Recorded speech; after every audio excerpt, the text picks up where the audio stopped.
Right now, we're at a high-altitude summer pasture near the village of Nohur. The shepherds usually spend 2 or 3 months up here, and they bring their families, children, grandchildren, and wives. This is the season for milking the goats. During this time, the shepherd's main job is to take the herd out to graze.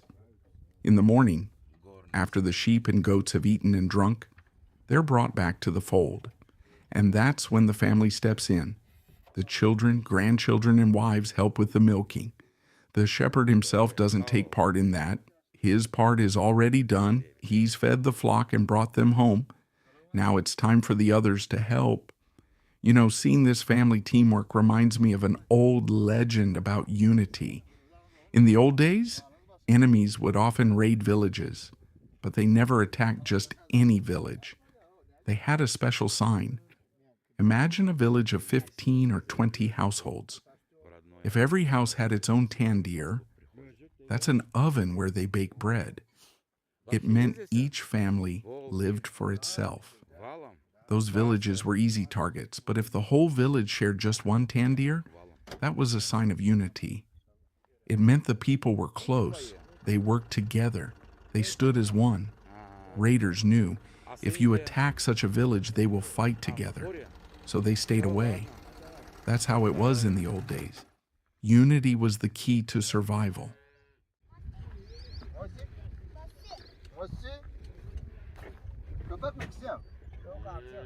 Соки, да. Угу.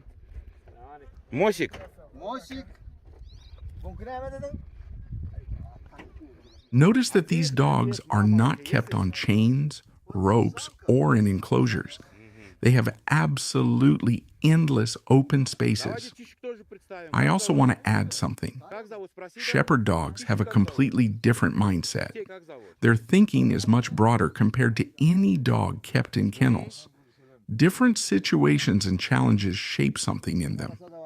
How can I explain it? It shapes a more extensive way of thinking, you understand? That's why this breed must be kept strictly for its purpose. Otherwise, even if you take a puppy from here and bring it to the city, and it lives there for the second, third, or fourth generation, all these breed qualities, not in terms of appearance, but in terms of their intelligence and reasoning, they will of course fade away when there's no interaction with sheep for this breed. Alabai, Alabai, Alabai, Alabai. А это место как называется? Как? This is a male dog. His name is Gara Gaplin, which means black tiger. He's almost 1 year old. Нет. Дост, я сняча. Год ему.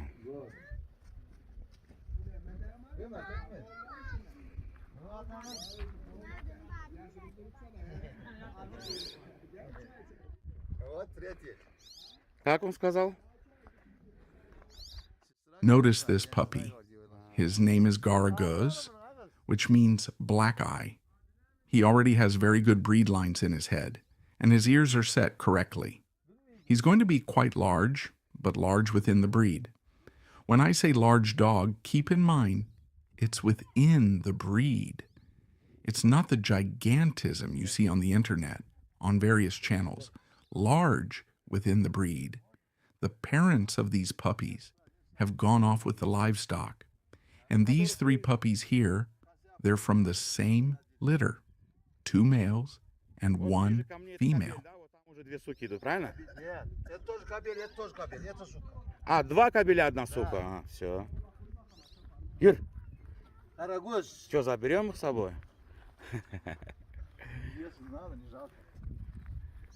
Вот они.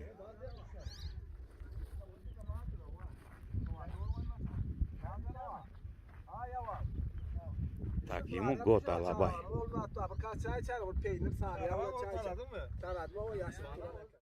Gel.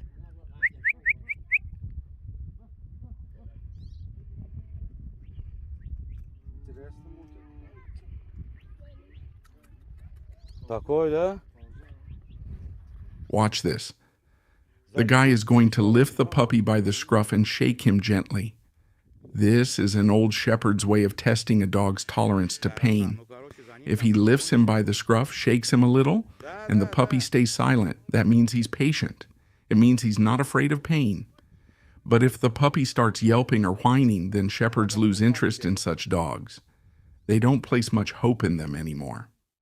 The Turkmen Alabai is a late maturing breed. They only reach their full peak, the peak of their conformation, by the age of 3 or 4.